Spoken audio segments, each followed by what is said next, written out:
Et donc, vous le savez, chers collègues, le groupe PS est familier avec ce panneau C23.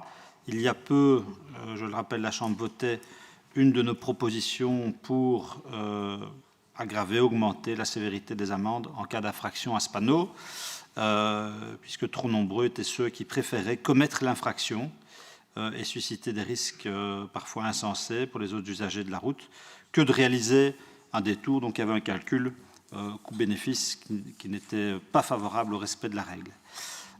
Or, toutes les études le montrent, et notre collègue de Vreut l'a parfaitement rappelé, la part des camions dans les accidents les plus graves est toujours trop importante. La sécurité routière, tient souvent à peu de choses et les petites erreurs peuvent parfois avoir de terribles conséquences, surtout quand il s'agit d'engins motorisés de plusieurs tonnes.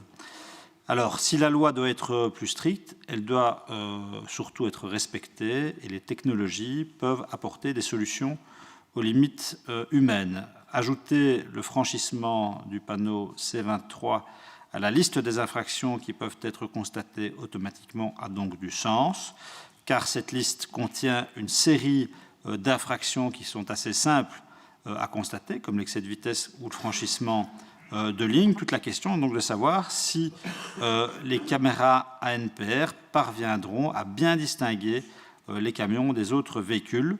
On peut présumer que oui, et que les faux positifs et le système considère qu'il y a infraction alors qu'il n'y en a pas, c'est le sens de la notion de faux positifs, seront facilement écartés et ne feront pas l'objet de procédures inutiles. Et donc nous soutiendrons cette proposition et je ne surprends personne en vous disant ça.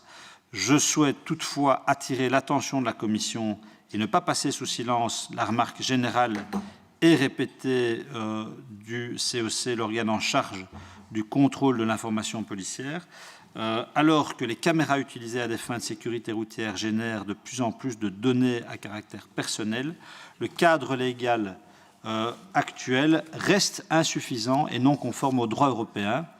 Il manque encore et toujours une loi qui détermine clairement comment, par qui, pourquoi, où, quand précisément ces données créées par les caméras peuvent être traitées.